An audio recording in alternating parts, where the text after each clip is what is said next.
कहते हैं राजस्थान के जैसलमेर में एक पुरानी हवेली है। एक हवेली जिसको वहाँ के लोग गुड़िया वाली हवेली कहते हैं। कहते हैं उस हवेली के अंदर सैकड़ों की मात्रा में हाथ से बनाई हुई डॉल्स यानी गुड़िया रखी हुई है। और सबसे अमेजिंग कहें, डिफरेंट कहें या फिर डरावनी कहें, बात यह है कि हर गुड़िया एक दूसरे से डिफरेंट दिखती है और हर गुड़िया अलग लकड़ी से बनी हुई है। गुड़िया जिसके अलग कपड़े हैं, अलग चेहरे हैं और अलग कहानियां हैं। लेकिन इससे भी ज्यादा डरावनी बात जानते हो गाइस क्या है?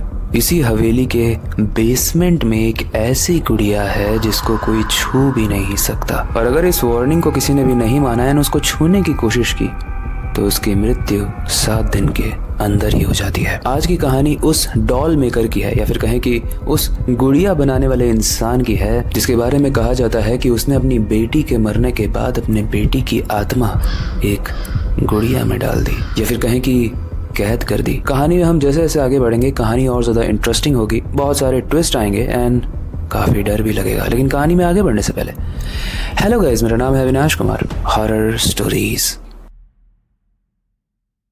गाइस ये कहानी है 1987 जैसलमेर राजस्थान की। जैसलमेर के एक बहुत ही प्रसिद्ध किले के पास एक बहुत ही प्रसिद्ध कलाकार रहता था। ये 55 साल का बहुत ही टैलेंटेड इंसान था जिसका नाम था छागन लाल। अब जिस तरीके से हर इंसान अपने जीवन को व्यतीत करने के लिए कोई ना कोई जॉब करता है, उसी तरीके से ये छागन लाल भी मिट्टी, लकड़ी और अलग अलग फैब्रिक्स को मिक्स करके सुंदर सुंदर डॉल्स या सुंदर सुंदर गुड़िया बनाता था। ऐसी गुड़िया जिसके पूरे मार्केट में चर्चे थे और उस वक्त में देश विदेश से लोग आते थे उसकी गुड़िया को खरीदने के लिए। इसकी गुड़िया की सबसे खास बात ये थी कि जब ये गुड़िया बनाता था ना, तो उस गुड़िया के जो फेशियल फीचर्स होते थे वो बड़े इंटरेस्टिंग होते थे।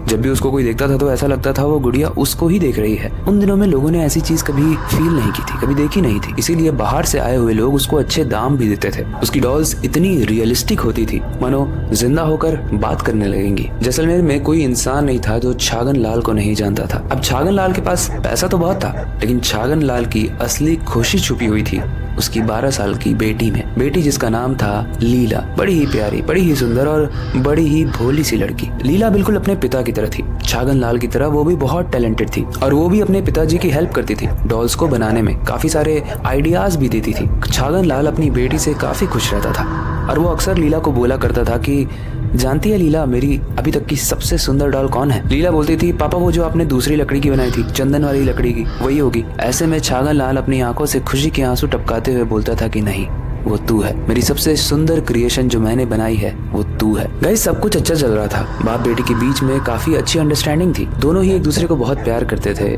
गाँव में, समाज में छागन लाल की बहुत रिस्पेक्ट थी, बहुत पैसे भी थे छागन लाल के पास। लेकिन तभी आता है अक्टूबर 1987 का सबसे मनहूस वक्त।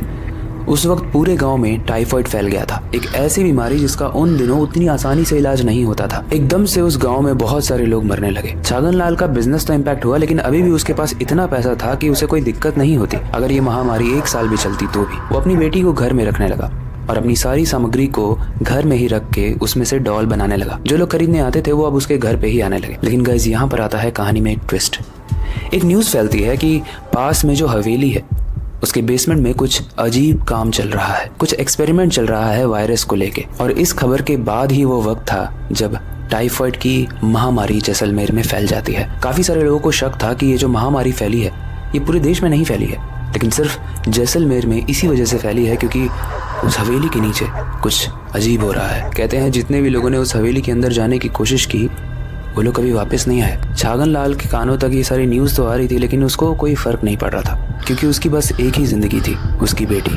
लेकिन गाइस कहानी में फिर से एक ट्विस्ट आता है। कुछ लोग डॉल खरीदने के लिए आते हैं, छागन लाल उन्हें सारी डॉल्स दिखाता है। छागन लाल की बेटी पानी लेकर आती है। तभी वो जो लोग डॉल खरीदने के लिए आए हुए होते हैं उसमें से एक इंसान देख लेता है कि एक डॉल घर के अंदर वाले कोने में रखी है। वो छागन लाल को वही लाने के लिए बोलता है। जब छागन लाल उसे लेने के लिए जाता है तब तक वो उसकी बेटी को पकड़कर उसके अंदर कुछ इंजेक्ट कर देते हैं, कोई इंजेक्शन दे देते हैं, जिसकी वजह से उसकी बेटी उसी वक्त बेहोश हो जाती है। जब छागन लाल डॉल को लेकर आता है तो वो देखता है कि उसकी बेटी बेहोश है। वो चिल्लाने लगता है, वो बोलता है कि कैसे हुआ, ये तो आपको पानी देने आई थी। वो लोग बोलते हैं हमें नहीं पता, हम तो बस डॉल खरीदने आए थे, ये एकदम से बेहोश हो गई। छागन लाल बोल देता है कि अब मुझे कोई डॉल नहीं बेचनी है, आप प्लीज बाहर जाइए। सब लोग बाहर चले जाते हैं। लेकिन उसके अगले दिन से छागन लाल की बेटी को भी टाइफाइड हो जाता है। गाइस छागन लाल को समझ में नहीं आता है कि एकदम से कैसे हुआ। कल तक तो मेरी बेटी लीला एकदम ठीक थी, लेकिन आज उसकी आंखों के नीचे डार्क सर्कल्स हैं। वो खांस रही है, वो बहुत कमजोर होती जा रही है और दिन प्रतिदिन लीला और कमजोर हो रही थी। 3 दिन हो चुके थे गाइस, सारे डॉक्टर्स ने ट्राई कर लिया था लेकिन लीला ठीक नहीं हो रही थी। छागन लाल हर मंदिर जाता है, हर मस्जिद जाता है, हर इंसान से बात करने की कोशिश करता है, बोलता है जितने पैसे चाहिए ले लो लेकिन मेरी बेटी को ठीक कर दो, लेकिन कोई भी छागन लाल की हेल्प नहीं कर पाता है। एंड गाइस कुछ दिनों के बाद उसकी बेटी मर जाती है। छागन लाल टूट चुका था, उसकी जिंदगी में बस एक ही चीज थी जो उसको सबसे ज्यादा प्रिय थी। जब मैं ये कहानी पढ़ रहा था तो मुझे और ज्यादा इमोशनल तब लगी जब मुझे पता चला कि एक रोड पर घूमने वाली कोई छोटी सी लड़की थी जिसको छागन लाल ने अडॉप्ट करके अपनी बेटी बनाया था और उसको बड़ा किया था। लेकिन 12 साल की उम्र में अगर किसी बाप की बेटी गुजर जाए तो इससे बड़ा दुख क्या हो सकता है। लेकिन किसी ने आकर छागन लाल को टिप दे दी। वो बहुत रो रहा था लेकिन किसी ने आकर उसको बताया कि तुम्हारी बेटी टाइफाइड से नहीं मरी है, उसका मर्डर किया गया है और उसका मर्डर सिर्फ एक ही वजह से किया गया है। उस हवेली के अंदर कुछ अंग्रेज लोग एक एक्सपेरिमेंट कर रहे हैं, एक्सपेरिमेंट जिसमें वो देखना चाहते हैं कि कौन सा वायरस किस इंसान पे कैसा रिएक्ट करता है। वो लोग रैंडमली कुछ लोगों के घर में आते हैं, उन्हें इंजेक्शन देते हैं, उसके बाद जिसे इंजेक्शन मिलता है वो बेहोश हो जाता है और अगले दिन से उसके शरीर के अंदर कुछ बड़े ही घिनौने बदलाव होते हैं। जब छागन लाल को ये चीज़ पता चली ना तो छागन लाल के सर पर मौत सवार हो गया। उसे बहुत गुस्सा आया।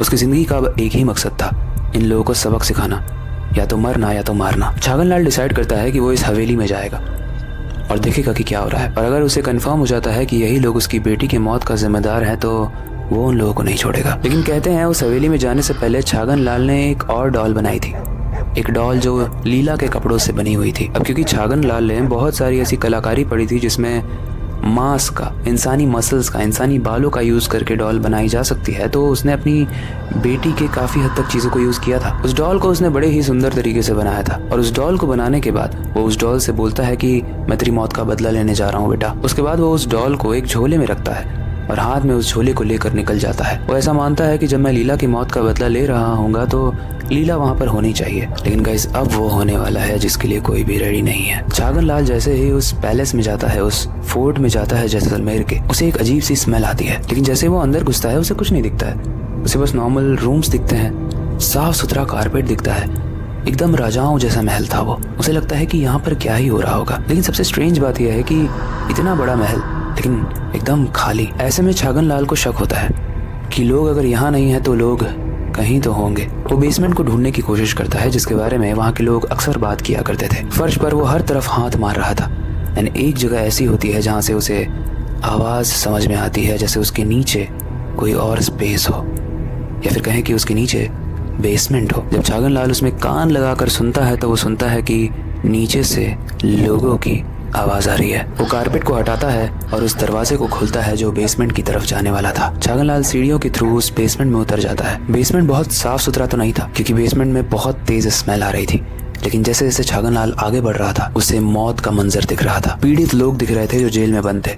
किसी की स्किन पूरी तरीके से फटी हुई है, किसी की आंखें निकली हुई है, और ये सब उस एक्सपेरिमेंट का शिकार थे जो अंग्रेज उस महल के नीचे कर रहे थे। कहा जाता है उस वक्त कुछ शैतानी लोग ऐसा वायरस बना रहे थे जिसका एंटी वायरस भी वही बना पाए, और वायरस को पूरे राजस्थान या फिर पूरे इंडिया में फैलाने के बाद वो अपने एंटी वायरस को बहुत ज़्यादा प्राइस में बेचें और वो अमीर हो जाएं।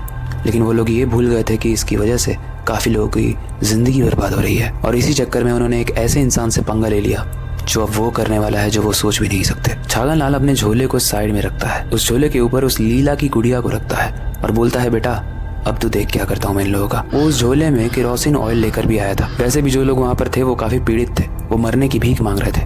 और थोड़ी दूर आगे जाकर वो देखता है कि बहुत सारे साइंटिस्ट और डॉक्टर हैं जो तरीके तरीके के एक्सपेरिमेंट्स कर रहे हैं लोगों पे।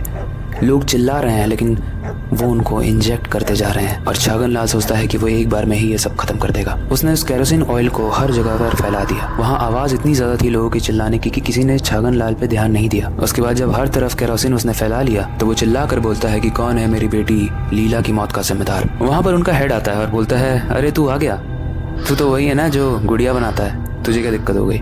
वो बोलता है कि मैं गुड़िया ज़रूर बनाता हूँ लेकिन इसका मतलब ये नहीं है कि मैं एक कमज़ोर इंसान हूँ या फिर कमज़ोर बाप हूँ। ऐसे में वो खड़ा इंसान उसकी खिल्ली उड़ाने लगता है, बोलता है तू क्या ही कर लेगा। एंड गाइस ये सुनते ही छागन लाल बोलता है मैं ज़्यादा कुछ नहीं, बस अपनी बेटी के मौत का बदला लूँगा।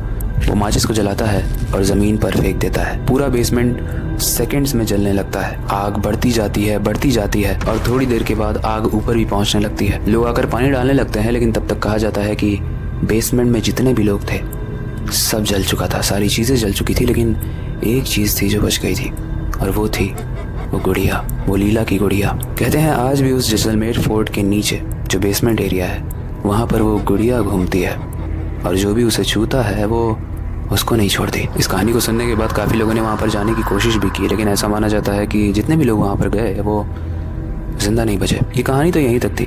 इस कहानी को पढ़ने के बाद मैंने और ज़्यादा रिसर्च की इंटरनेट पे, तब मुझे इसके और ज़्यादा एंगल्स पता चले। एंड ट्रस्ट मी, आपको भी सर्च करना चाहिए। आगे की स्टोरीज और जो टेस्टिमोनियल्स अवेलेबल है इंटरनेट पे, वो आपको शॉक कर देंगे। आई होप ये कहानी आपको पसंद आई होगी। ये कहानी डरावनी तो थी ही, लेकिन उसके साथ साथ एक इमोशनल एंगल भी था, एक बाप का, एक बेटी का, और एक डेंजरस एंगल भी था कि किस तरीके से इंसान ही रिस्पॉन्सिबल होता है एक दूसरे इंसान की जान लेने के लिए। कहानी अगर पसंद आई है तो इस कहानी को लाइक कर दो, ताकि ऐसी आने वाली और कहानियों के लिए हमें मोटिवेशन मिले। बाकी अगर आपको ये कहानी पसंद आई है तो ऐसी और इंटरेस्टिंग कहानियां आने वाले वीडियोस में आने वाली हैं, इसलिए मेक श्योर करना कि आप उन्हें मिस ना करो। बाकी हमेशा की तरह फिलहाल के लिए वक्त आ चुका है इस वीडियो को एंड करने का, नई सुपर इंटरेस्टिंग एंड डरावनी वीडियो और काम शुरू करने का। लेकिन जाने से पहले मैं हमेशा की तरह बस एक ही चीज़ कहना चाहता हूँ, अपनी क्यूरियोसिटी को डाई मत होने देना, नई चीज़ें सीखते रहना, अपने बेड के नीचे और खिड़की के बाहर ज़रूर देख लेना कहीं वो गुड़िया तो नहीं खड़ी है। मिलते हैं।